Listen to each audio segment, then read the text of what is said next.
বাড়ছে কলকাতা পুরসভার ওয়ার্ড সংখ্যা ১৪৪ থেকে বেড়ে হচ্ছে ২০০। আগেই সরকারি বিজ্ঞপ্তি প্রকাশ করা হয়েছিল আর এবার ওয়ার্ড পুনর্বিন্যাসে গঠিত হলো কমিটি। কলকাতা পুরসভার ওয়ার্ড সংখ্যা আগে যেখানে ছিল ১৪৪ তা বেড়ে হবে এবার ২০০। সরকারি বিজ্ঞপ্তি আগেই প্রকাশ করা হয়েছিল আর এবার ওয়ার্ড পুনর্বিন্যাসে গঠিত করা হয়েছে দুটি কমিটি।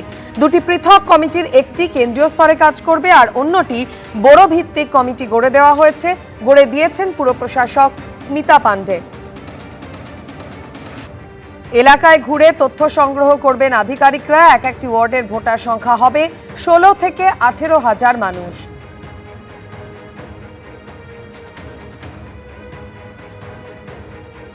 কলকাতা পুরসভার ওয়ার্ড সংখ্যা আগে ১৪৪ ছিল আর তা এবার বেড়ে হচ্ছে ২০০। সরকারি বিজ্ঞপ্তি প্রকাশ করা হয়েছিল, এবার দুটি পৃথক কমিটি গঠন করে দেওয়া হয়েছে এবং তার মধ্যে একটি কমিটি কেন্দ্রীয় স্তরে কাজ করবে এবং বড় ভিত্তিক একটি কমিটিও গড়ে দিয়েছেন পুর প্রশাসক স্মিতা পান্ডে। অর্ণব মুখোপাধ্যায় আমাদের সঙ্গে এই মুহূর্তে টেলিফোন লাইনে রয়েছেন। অর্ণব, যে দুটো কমিটি গড়ে দেওয়া হয়েছে তারা কিভাবে কাজ করবে? দেখো, গত শুক্রবার একটা নোটিফিকেশন হয়েছিল, সেই নোটিফিকেশনেই বলা হয়েছিল যে কলকাতা পুরসভার যে ওয়ার্ডগুলো রয়েছে সেই ওয়ার্ডগুলো ১৪৪ থেকে বেড়ে ২০০ হবে। বস্তুত যখন মুখ্যমন্ত্রী শুভেন্দু অধিকারী কলকাতা পুরসভায় আসেন তখনই এই পুনর্বিন্যাস হবে এই কথা তিনি জানিয়েছিলেন এবং পাশাপাশি তিনি এটাও জানিয়েছিলেন যে নভেম্বর নাগাদ কিন্তু পুরসভার যে নির্বাচন সেই নির্বাচন হতে পারে।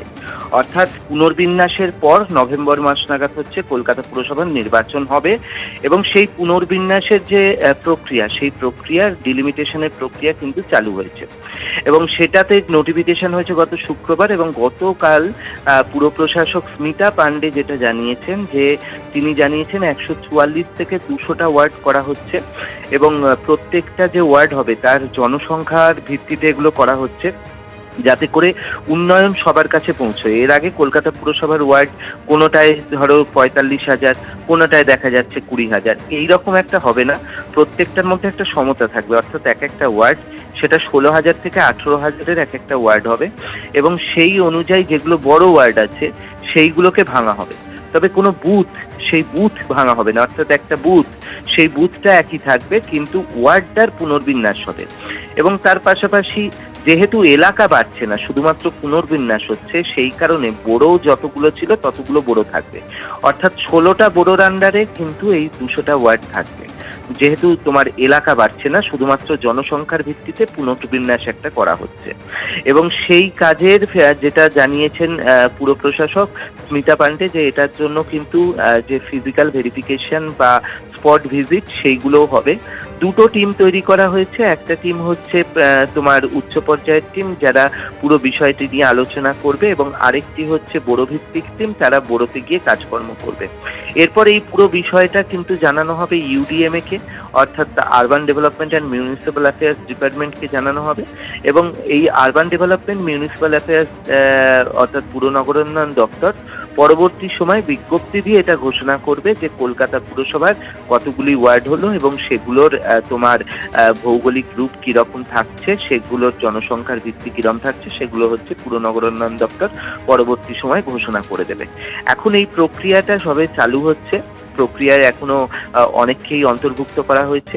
এখনো পুরসভার সূত্রে যেটা জানা যাচ্ছে যে অন্তত ৫৬টি ওয়ার্ড, যে ৫৬টি ওয়ার্ডকে তোমার দেখা হচ্ছে যে ৫৬টি ওয়ার্ডের জনসংখ্যা হচ্ছে অনেক বেশি, এই ৫৬টি ওয়ার্ডকেই মূলত হচ্ছে পুনর্বিন্যাসের কাজ করা হবে। আরও ইনপুট আসবে, অর্থাৎ বিভিন্ন ডিপার্টমেন্টের সাহায্য নেওয়া হচ্ছে, যে ডিপার্টমেন্টের সমস্ত আধিকারিকদের সাহায্য নেওয়া হচ্ছে, অর্থাৎ যেরকম ধরো যে একটা ডিপার্টমেন্ট, যে মিউটেশন ডিপার্টমেন্ট হোক, বিল্ডিং ডিপার্টমেন্ট হোক, তাদের আধিকারিকরা জানেন যে একটা ওয়ার্ড ঠিক কতটা বড়, বা একটা ভেক্টর কন্ট্রোল তাদের আধিকারিকরা জানেন যে একটা ওয়ার্ড ঠিক কত বড়। এই আধিকারিকদের নিয়ে একটা টিম গঠন করা হয়েছে যারা সাজেশন দিচ্ছেন যে এই ওয়ার্ডটাকে ছোট করা যেতে পারে বা ওই ওয়ার্ডটাকে ছোট করা যেতে পারে এবং তার উপরেই ভিত্তি করে এরকম এই যে পুনর্বিন্যাস সেই পুনর্বিন্যাস হবে এবং পুনর্বিন্যাসের কাজ শেষ হলে যেমনটা এখনো অবধি সূত্রের খবর যে নভেম্বর নাগাদ কিন্তু কলকাতা পুরসভার, এটা পুরোটাই কলকাতা পুরসভার ক্ষেত্রে কলকাতা পুরসভার নির্বাচন হতে পারে। ধন্যবাদ অর্ণব।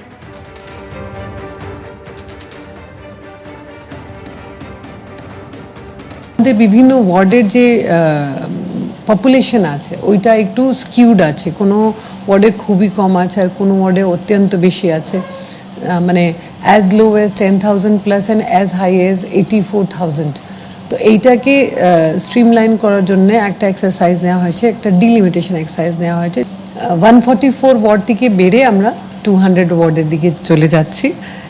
এটার জন্য, এটাকে স্মুথলি করার জন্য আমরা একটা সেন্ট্রাল মানে কর্পোরেশন হেডকোয়ার্টার লেভেল একটা কমিটি বানিয়েছি এবং একটা বড়ো লেভেল কমিটি বানানো হয়েছে প্রত্যেক বড়োতে। এবং আমরা যেটা করব, এটাতে স্টেট গভর্নমেন্ট আমাদেরকে নির্দেশ দিয়েছে যে ড্রাফট পাবলিকেশন 31 জুলাইতে হবে। তার আগে আমাদেরকে আমরা এই প্রিপারেশন অফ নোশনাল ওয়ার্ডস করব, ফিল্ড সার্ভে করব। ফিল্ড সার্ভে করার পরে আমরা সার্ভে শিটসগুলোকে চেক করে ভ্যালিডেট করে মূলত আমরা দেখব যে যেন কেএমসি যে এলাকা আছে সেটা শিডিউল 1 অনুযায়ী আমরা চেঞ্জ করতে পারি না। So in the delimitation, the area of KMC remains the same. It is only the wards which are getting changed. Second, আমরা কোনো পার্ট মানে বুথ আমরা ডিভাইড করতে পারি না। সো বুথটাকেও সেইভাবে রেখে আমাদেরকে কাজ করতে হবে। পুরো টিমগুলো এসে আমাদেরকে রিপোর্ট দেবে আর সেন্ট্রাল ডিলিমিটেশন কমিটিকে ওইগুলো জমা পড়বে, সেন্ট্রাল ডিলিমিটেশন কমিটি ওটাকে দেখবে। আর কলকাতা পুরসভায় এই ডিলিমিটেশন প্রক্রিয়া নিয়ে কি বলেছেন পুর ও নগর উন্নয়ন মন্ত্রী অগ্নিমিত্রা পাল, দেখাবো। ডিলিমিটেশনের যে বিষয়টা খতিয়ে দেখা হচ্ছে, এটা অনেক লং প্রসেস। কত কি পপুলেশন আছে না আছে সেই সব দেখে, এটা সাইন্টিফিক প্রসেস, সেই হিসেবে হবে। এটা এত তাড়াতাড়ি এরকম ভাবে করা যাবে না, করা যায় না কখনো। আর এবার আপনাদের দেখাবো গত মাসে কলকাতা পুরসভার একটি অনুষ্ঠানে যোগ দিয়ে এই প্রসঙ্গে কি বলেছিলেন মুখ্যমন্ত্রী। যেহেতু একটি অচল অবস্থার সৃষ্টি হওয়ার পরে, মাননীয় বিদায়ী মেয়র পদত্যাগ করার পরে পৌরসভায় আমরা নিয়ম মেনে, আইন মেনে 3 দিনের মধ্যে নির্বাচিত বোর্ড করার আবেদন করেছিলাম। যারা সংখ্যাগরিষ্ঠ দল ছিলেন তারা সে কাজ করতে পারেননি। আগামী 6 মাস অর্থাৎ 7ই ডিসেম্বরের মধ্যে রাজ্যের নির্বাচন কমিশন, স্টেট ইলেকশন কমিশন, তারা রাজ্য সরকারের সুপারিশে নির্বাচিত কর্পোরেশনের হাতে দায়িত্ব তুলে দেওয়াই আমাদের কাজ, আমাদের লক্ষ্য। এবিপি আনন্দ, এগিয়ে থাকে, এগিয়ে রাখে।